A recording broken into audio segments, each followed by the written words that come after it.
Yo, what's up, fellow country, ni Tam Major again, and the brand promoter on the mic. Uno munsi tugiye kugerageza gukora ibintu by'igisirimu, tugiye gukora ibintu yani bimeze fresh. Tugiye kuvumbura aba journaliste bo kuri Waka TV, chaki journaliste kivyibushe chaki bigi bita Thiti, yamakoresha ibiganiro mu gihe na Landry atari bwave mu ibohero, niwe twaguma tubona kuri Waka TV. Uno munsi tugiye kumubaza kubera iki turamubona kuri Waka TV atagikora. Ibi byose turabimubaza hamwe na Landry Promoter, bose turagerageza kubarondera yani baduhe umuco. Reka tugerageza kurondera kwanza wa mu journaliste abyibushe, wa mu journaliste bita Thiti. Murindire gatoyi, wait a bit, tubanze tubarondere kuri telefone ziwe, tumve ibintu atubwira, ibyo atubwira namwe muzome ko murabyumva. Reka tugerageze, murindire mutenye gato, tumurondere kuri telefone yiwe.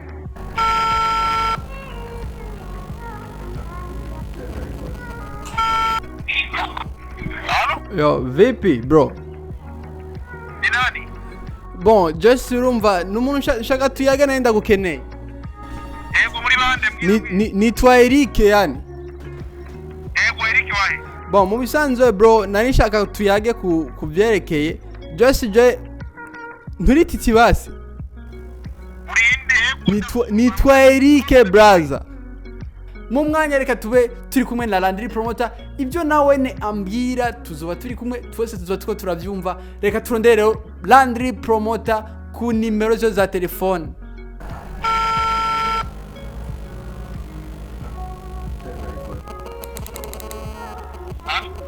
Allo? Hello? Yo, ni Landry Promoter tuvugana. Yego ni Landry. Ah, okay, nanje nitwa Flimas. Nitwa Flimas bro. Yego. Sanzwe nkora ku kinyamakuru, ndafise kinyamakuru cyanje. Cyitwa gute? Mfise akabijya TV. Hama narisinze ndabakurikirana mu bisanzwe. Yego. Lero nagenda kubaze.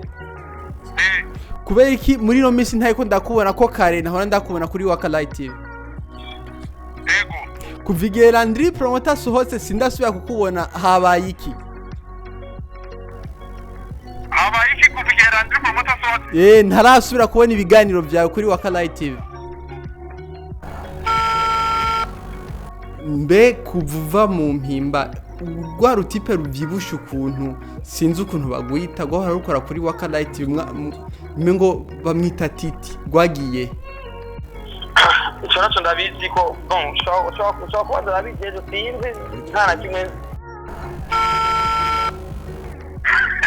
cyangwa uri online kuri radio cyangwa yo no wapi bro, tunaongea tu kama kawaida nk'aba brother nyene. Nenda kwa contact none kugira kwanza uri mu kiganiro mbira kugira tudukorane neza, ni muri mu kiganiro kugira dukorane neza. Oh ya si kiganiro bro, si kiganiro. Mbwira fresh kugira tudukorane ibintu byiza kwera. Ahubwo nibyo kwenda byumva. Yego ni Thiti ko murayaga mugabo gusa kimwe juste mbona ko tubonanye niho twoyaga byinshi. nagomba ko twokorana kuri yo TV yanje, nagomba ko twokorana kuri yo TV yanje. Sawa, uraza ejo tubonane, ejo mu gatondo tubonana. Ahubwo nashaka ndagutume ko ukore mu kiganiro canje kuri yo TV yanje. Wambwiye ngo yitwa gute? Akabijya TV. Mukorera he? Bon, dukorera aho muri Rohera. Reka ndaguha nimero z'ababijejwe uco babwira amabaga bemeza dukore mugabo ntuburi ko urabizi ko ingirane kwa nshobora kukuvumbura abizi. Ajya marori na mbona mwambara na Landry Promoter, nibiki ibiganiro bigiye bitandukanye nkasanga mwambara amarori amwe, nibiki bro? Oya ya marori ntiyasangira, dusangira abantu basangira amarori. Ntabibonye gusa none amarori arasa. Oya ya marori nasa nibaza ko hari ubwoko bwinshi bw'amarori kandi ushobora gusanga amarori asa na jaune, rouge, genre mugabo umuntu nkatewe n'izino kwambara amarori yewe ni muntu urabaga niba niyo meza.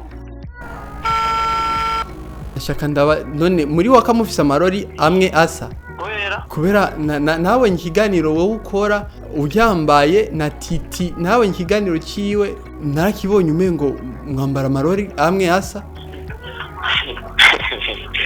bivuze ko ariko Landry Promoter sinigira nane kandi cyo nkoresha ibikoresho by'abandi babimeze neza kandi novuga yuko ibikoresho by'abandi kandi bikwiye kubera ko nari tuzana ya akesi mupfiki dufiki canke yarakwirukanye oya ntatunze ibyo sivyo kabisa ibyo sivyo uri kuri base none ko ntakubona bro habaye iki kuri TV sindakubona jeri baza yuko akesi nacho twapfuye n'umubrother wanje n'umusiyo wanje turi kumwe mu bikorwa byinshi cyane by'iterambere kandi turi kumwe mu bintu byinshi niba twata kibazo na kimwe ntangura n'iki hari hagati yaje na akesi canke na team ya Waka canke ya Waka ntangura n'iki hari vraiment iyo baza yuko kuri n'amahoro nta problem nta kibazo na kimwe cyabaye ico ndabizi ko ushobora kuba ndabizi sinzi nta na kimwe ababijejwe ni bande abasanzwe baserukira Waka Live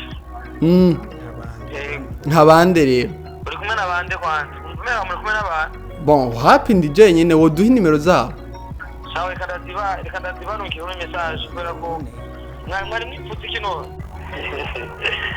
ushaka kumubaza umuntu nyene ngo sinigaba bro sinigaba narumvise mwamuzi icongereza ndakizeko okay let us meet tomorrow okay tomorrow you can just tell me the time exactly where we shall meet and then we okay schedule for tomorrow it's okay okay let us do to 6 p.m. okay 6 p.m. in the morning yeah no p.m. not yeah afternoon yeah afternoon yeah no tomorrow is Monday right yeah Monday okay tomorrow I'm traveling to the countryside I will just leave the town here from 3 p.m. Didn't you? I will be back on Tuesday. I will just be here available on Tuesday. On Tuesday? 6 p.m. I will not be available. Where do you live exactly? I live in Charama. Charama? Yeah. Okay, so bro, I think you are lying, okay? Lying for what? Just, I know that you live in Bukirasazi. Bukirasazi, that's where my family is, but normally I live in Charama. Okay, right now you live in Charama, okay? I'm in Charama, yes. Okay, no problem. I'm Brian, okay? You are Brian? Yeah. Brian Smith? No, it is not Brian Smith. I'm Brian Promoter, okay? Okay. Yeah. Nice to hear from you. Okay, thank you so much, bro. So, who gave you my contact? No harm do we talk, okay? Yari Brand Promoter Microphone kandi yari Tam TV yanyu mubashe kugira subscribe na like na comment muvuge uko muba mubibona turabakunda cyane bye bye.